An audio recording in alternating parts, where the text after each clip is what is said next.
ಯೇಸು ನನಗೆಷ್ಟು ಉತ್ತಮನು, ದುಃಖದೊಳ್ಳನ್ನೊಂದಿ ಇರುವನು.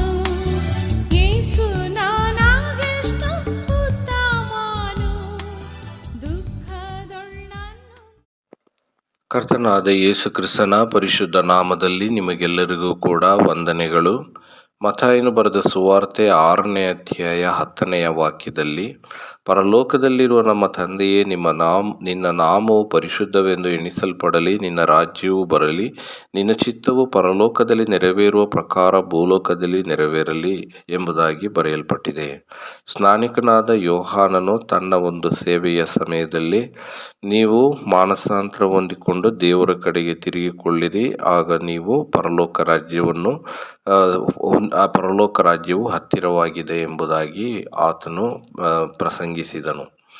ಪ್ರಿಯರೇ, ನಾವು ದೇವರು ಮನುಷ್ಯನನ್ನು ಉಂಟು ಮಾಡಿದಾಗ ಮನುಷ್ಯನು ಎಲ್ಲ ಅಧಿಕಾರವನ್ನು ದೇವರು ಮನುಷ್ಯನಿಗೆ ಕೊಟ್ಟಿದ್ದನು ಈ ಸೃಷ್ಟಿಗಳ ಮೇಲೆ. ಆದರೆ ಮನುಷ್ಯನು ಪಾಪ ಮಾಡಿದ್ದರಿಂದ ತನ್ನ ಅಧಿಕಾರವನ್ನು ಕಳಕೊಂಡನು ಮತ್ತು ದೇವರಿಂದ ದೂರ ಹೋದನು. ಅವನಿಗೆ ಉಳಿದಿರುವಂಥದ್ದು ನಿತ್ಯವಾದ ನರಕ ಒಂದು ಮಾತ್ರ. ಆದರೆ ಈ ಮನುಷ್ಯನನ್ನು ರಕ್ಷಿಸುವುದಕ್ಕಾಗಿ ದೇವರು ತನ್ನ ಒಬ್ಬನೇ ಮಗನನ್ನು ಕೊಟ್ಟನು.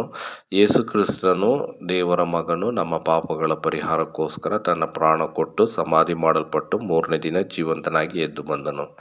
ಈಗ ಆತನಲ್ಲಿ ಯಾರ್ಯಾರು ನಂಬಿಕೆ ಇಡುತ್ತಾರೋ ಅವರ ಪಾಪಗಳನ್ನು ದೇವರು ಕ್ಷಮಿಸಿ ದೇವರ ಒಂದು ಸ್ವಭಾವ ಅವರಲ್ಲಿ ಉಂಟಾಗುವಂತೆ ಮಾಡುತ್ತಾನೆ. ಹೀಗೆ ಅವರು ದೇವರ ಸ್ವಭಾವದ ರೀತಿಯಲ್ಲಿ ಪರಿಶುದ್ಧರಾಗಿ ಜೀವಿಸುವಾಗ ದೇವರ ರಾಜ್ಯ ಅವರಲ್ಲಿ ಕಾಣುವಂಥದ್ದಾಗಿದೆ.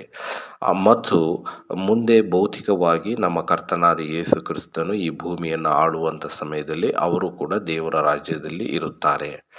ಹೀಗೆ ಆತನಲ್ಲಿ ನಂಬದೇ ಹೋದರೆ ಅಂಥವರಿಗೆ ಉಳಿದಿರುವಂಥದ್ದು ಅದು ನಿತ್ಯವಾದಂಥ ನರಕ.